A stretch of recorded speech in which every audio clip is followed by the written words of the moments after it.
ഞാൻ നടി സഞ്ജനയുടെ ഡ്രൈവറാ. മാഡത്തിനോടൊന്ന് സംസാരിക്കാൻ. വരൂ, പറയൂ. ഗോവയിലായിരുന്ന കാലം മുതലേ എനിക്ക് സഞ്ജനയെ അറിയാം. കേരളത്തിൽ നിന്ന് ചരക്കുകൾ എടുത്ത് ഗോവയിലേക്കും അവിടെ നിന്ന് ഇങ്ങോട്ടും ലോറി ഓടിച്ചിരുന്ന എന്നെ ഇവിടെ പിടിച്ചു നിർത്തിയത് സഞ്ജനയുടെ നല്ല മനസ്സാ. ചതിച്ചതാ എന്റെ സഞ്ജനയെ. എല്ലാവരും ചേർന്ന് ചതിപ്പെടുത്തിയതാ. ചതിച്ചെന്നോ? ആര്? അവൻ മലയാള സിനിമയിലെ യുവതാരം കിരൺ. അവൻ പറഞ്ഞിട്ടാ ജനാർദ്ദൻ എന്റെ സഞ്ജനയെ കുറിച്ച് ഇല്ലാവചനങ്ങൾ എഴുതിയത്, അവളുടെ ഫോട്ടോ ഇന്റർനെറ്റിലാക്കിയതും. സത്യനാഥൻ സാറ് സഞ്ജനയെ അറസ്റ്റ് ചെയ്യുന്നില്ല എന്നും പറഞ്ഞ് ബഹളം വെക്കാൻ സ്വന്തം ഫാൻസുകാരെ അയച്ചതും കിരണ. കിരണിന് സഞ്ജനയോട് ഇത്ര വൈരാഗ്യം തോന്നാൻ എന്താ കാരണം? സൗന്ദര്യമുള്ള ഏത് പെണ്ണിനെയും നോട്ടിടുന്ന ആളാ കിരൺ. ആ ഉദ്ദേശത്തോടെ ജനയെ ഒരു സിനിമയിലേക്ക് അയാൾ കാസ്റ്റ് ചെയ്തു. പക്ഷെ സഞ്ജന അയാൾക്ക് വഴങ്ങിയില്ല. പിന്നെ പകയായി, ഭീഷണിയായി, പ്രതികാരമായി. അന്ന് തുടങ്ങിയതാ അയാളെ ജനാർദ്ദനെ കൊണ്ട് വാരികയിൽ വൃത്തികേടുകൾ എഴുതിക്കാൻ. കിരൺ പറഞ്ഞെന്ന് വെച്ച് ജനാർദ്ദനൻ അങ്ങനെ എഴുതണമെന്നുണ്ടോ? അയാളൊരു ജേർണലിസ്റ്റ് അല്ലേ? ജേർണലിസ്റ്റ് കിരണിനെ ഭാര്യന്റെ മുറിയിലാക്കിയിട്ട് വരാന്തെ കിടന്നുറങ്ങാൻ മടിയില്ലാത്തവനാ. അതിനവരേതോ ആയുർവേദിക് ഹോസ്പിറ്റൽ നടത്തുമല്ലേ? ഹോസ്പിറ്റല്, ഒരു ഒഴിച്ചിൽ കേന്ദ്രം. അതിന്റെ മറവിൽ നടക്കുന്നൊക്കെ ഈ നാട്ടിൽ പാട്ടാ.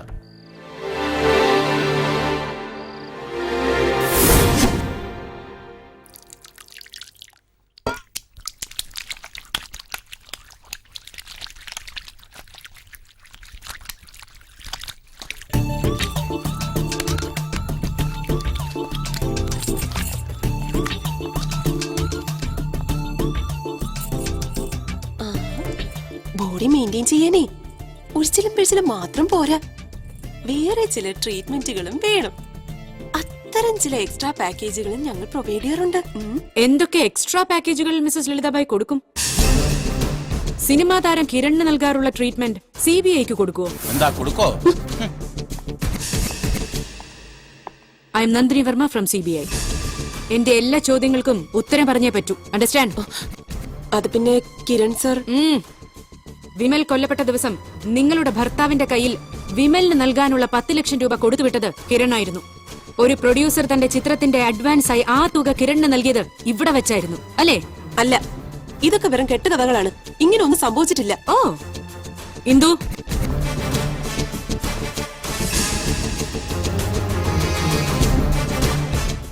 പ്രൊഡ്യൂസർ ജോസഫ് ഇടിക്കുള, ഇയാളായിരുന്നു അന്നിവിടെ വെച്ച് ആ പണം തന്നത്.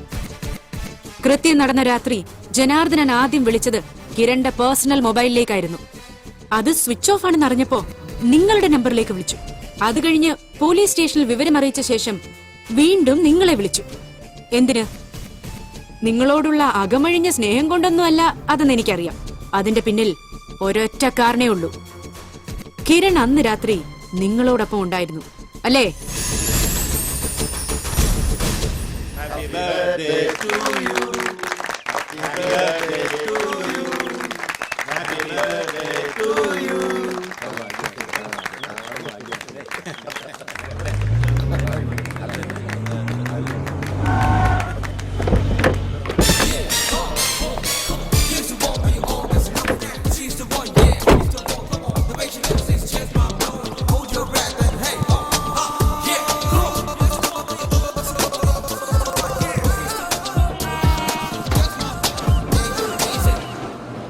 കൂടുതൽ പരിചയപ്പെടുത്തേണ്ട ആവശ്യമില്ലെന്ന് ഈ ഭാവം കണ്ടപ്പോഴേ മനസ്സിലായി. So please come with us. എങ്ങോട്ട്? ലോകം മുഴുവൻ ആരാധകരുള്ള ഒരു സ്റ്റാറാണ് ഞാൻ. എന്തെങ്കിലും ചോദിക്കാനോ പറയാനോ ഉണ്ടെങ്കിൽ ഇവിടെ വെച്ചാവാം, അല്ലെങ്കിൽ എന്റെ വീട്ടിൽ വെച്ച്. സമ്മതിച്ചു, ഒരുപാട് ആരാധകരുണ്ട് തനിക്ക്. പക്ഷേ ഇപ്പൊ എന്റെ കൂടെ വന്നില്ലെങ്കിൽ ഈ കൂടി നിൽക്കുന്ന തന്റെ സഹപ്രവർത്തകരെല്ലാവരും എന്റെ ആരാധകരായി മാറും. കാണണോ? ഞാൻ വരാം. സത്യം തുറന്നു പറയുന്നതാ രണ്ടുപേർക്കും നല്ലത്. സഞ്ജനയുടെ സിനിമാ ജീവിതം അവസാനിപ്പിക്കാൻ നിങ്ങൾ മെനഞ്ഞെടുത്ത ക്രിക്കറ്റ് പ്ലേയുടെ ക്ലൈമാക്സ് ആയിരുന്നില്ലേ ഈ മർഡർ?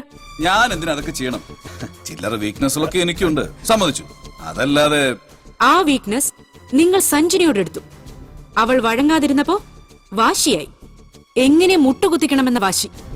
ഇയാളുടെ വാരികയിൽ സഞ്ജനയെക്കുറിച്ച് നിരന്തരം ഗോസിപ്പുകൾ എഴുതിപ്പിച്ചു നിങ്ങൾ. എന്റെ മാഡം, ഇതൊക്കെ തെറ്റിദ്ധാരണകളാ. ഒരു ഫിലിം സ്റ്റാർ എന്ന നിലയിൽ ഒരുപാട് പെണ്ണുങ്ങൾ മോഹിക്കുന്നുണ്ട് എന്നെ. അതുപോലെ സഞ്ജനയെ മോഹിച്ചു കാണും, മറ്റു പെണ്ണുങ്ങൾ മോഹിച്ചിട്ടുണ്ടാവാം. ഈ ചോദ്യം ചെയ്യൽ നാടകം കഴിഞ്ഞ് ഞാനങ്ങ് പോയി കഴിയുമ്പോ മാഡത്തിന് തോന്നാവുന്നതേ ഉള്ളൂ. ആ മോഹം.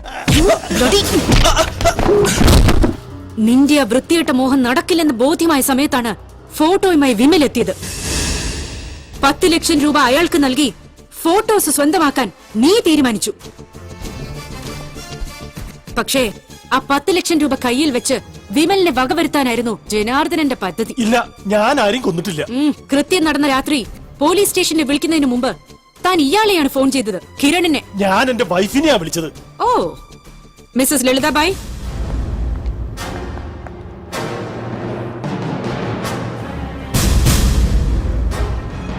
പറഞ്ഞോളൂ, അന്ന് രാത്രി എന്താ ഉണ്ടായത്? സംഭവം നടന്ന രാത്രി കിരൺ സർ ഞങ്ങളുടെ വീട്ടിലുണ്ടായിരുന്നു. ഫോട്ടോയുമായി ജനേട്ടൻ തിരിച്ചു വന്നിട്ടേ മടങ്ങി പോകുന്നുള്ളൂ എന്നും പറഞ്ഞ് ഒന്ന് മയങ്ങാൻ കിടന്നതായിരുന്നു അദ്ദേഹം. ആരാ നോക്ക്. ഹലോ, ഞാനാ. നീ ഫോൺ കിരൺ സാറിന് കൊടുക്ക്. ആ ജനേട്ടനാ. ഹലോ.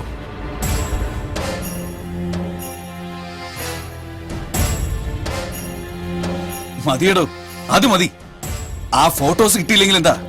താൻ ഇപ്പൊ തന്നെ വിവരം പോലീസിൽ അറിയിക്കണം, എന്നിട്ട് എന്നെ തിരിച്ചു വിളിക്കണം. സഞ്ജന ആ ചെറുക്കനെ കൊന്ന് ഫോട്ടോയുമായി കടന്നു കളഞ്ഞെന്ന് പോലീസിൽ അറിയിച്ചു കഴിഞ്ഞാൽ പിന്നെ അവര് നോക്കിക്കോളും ബാക്കി കാര്യങ്ങള്. അന്വേഷണം സഞ്ജനയിലെത്താൻ വേണ്ട മരുന്ന് നമ്മൾ ഇടക്കിട്ടോണ്ടിരുന്നാ മതി. ഓക്കേ, താൻ പെട്ടെന്ന് വാ, എന്നിട്ട് ലളിതാബായം കെട്ടിപ്പിടിച്ച് കിടന്ന് ഉറങ്ങാൻ നോക്ക്. ഇന്നിനി പോണോ? പോണം. പിന്നെ ആ 10 ലക്ഷം ചെലവാകാത്ത സ്ഥിതിക്ക് അത് ബായി തന്നെ വെച്ചു. കുറെ കടങ്ങളുണ്ടെന്ന് ജനാർദ്ദനൻ പറഞ്ഞിരുന്നേ. ആ പണം കൊണ്ടാ ഞങ്ങള് പണയത്തിലായിരുന്ന ഫ്രെയിം ന്യൂസിന്റെ ആധാരം തിരികെ എടുത്തത്. എന്താ ഇനി നിഷേധിക്കുന്നോ രണ്ടുപേരും? ഞാനൊന്നും നിഷേധിക്കുന്നില്ല. എന്നാലും കൊന്നത് ഞാനല്ല. പിന്നെ സംഭവം നടന്ന ദിവസം രാത്രി ഇത്രയും പണവുമായി ഞാൻ ഒറ്റയ്ക്ക് പോകണ്ടെന്ന് പറഞ്ഞ് കിരൺ സാർ ഒരാളെ എന്റെ ഒപ്പം അയച്ചിരുന്നു, എന്റെ സ്റ്റാഫ് ചന്ദ്രനെ. ഞങ്ങൾ ഒരുമിച്ച അന്നവിടെ ചെന്നത്.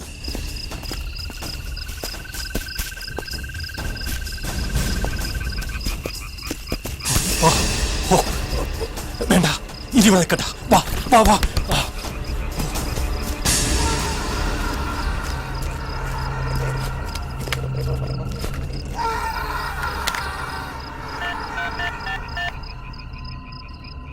ഞാനാ.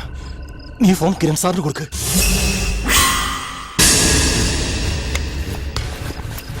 കണ്ടോ സാറേ, ഒരുപാട് കാശ് നമുക്ക് വീതിച്ചെടുക്കാം. വേണ്ട, അത് അപകടമാണ്. സാറിന് വേണ്ട, വേണ്ട, എനിക്ക് വേണം, ഞാൻ എടുക്കുക.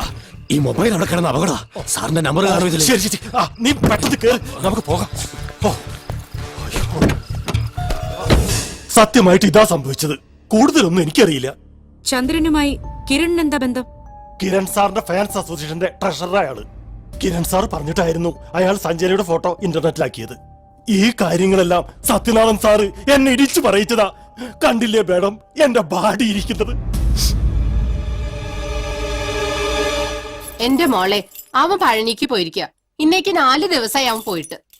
ചന്ദ്രനെ സത്യൻ വന്ന് വിളിച്ചിറക്കിക്കൊണ്ട് പോയെന്നാ അയാളുടെ ഭാര്യ പറഞ്ഞത്. ഫസ്റ്റ് ഒരു പെണ്ണിനെ വിളിച്ചിറക്കി കൊണ്ടുവരാൻ ഞാൻ പറഞ്ഞിട്ട് കേൾക്കാത്തവന് ഇനി ആണുങ്ങളെ കൊണ്ടുവരാൻ പോണത്. സത്യൻ വരുമ്പോ പറയണം നന്ദിനി വർമ്മ അന്വേഷിച്ചു വന്നിട്ട് പോയെന്ന്.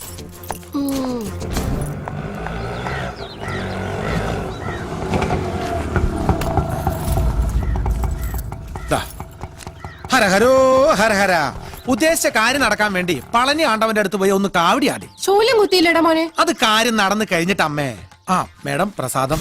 നിങ്ങൾ ഒളിപ്പിച്ചു വെച്ചിരിക്കുന്ന ചന്ദ്രനെ തേടി വന്നതാ ഞാൻ. ഒളിപ്പിച്ചു വെച്ചെന്നോ? മേഡം എന്തൊക്കെയാ പറയുന്നത്?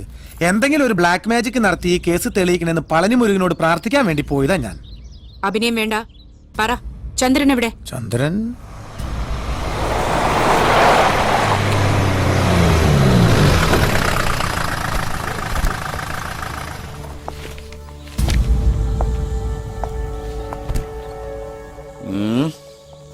ജാമ്യമില്ല വാറണ്ട്.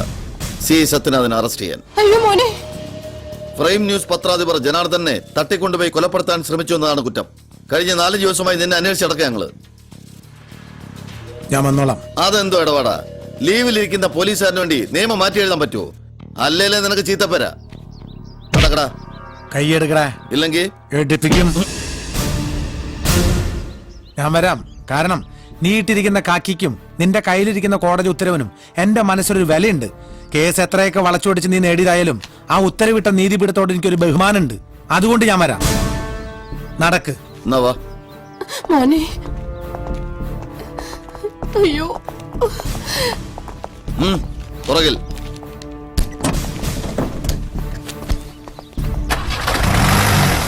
അയ്യോ എന്റെ മോൻ മോളെ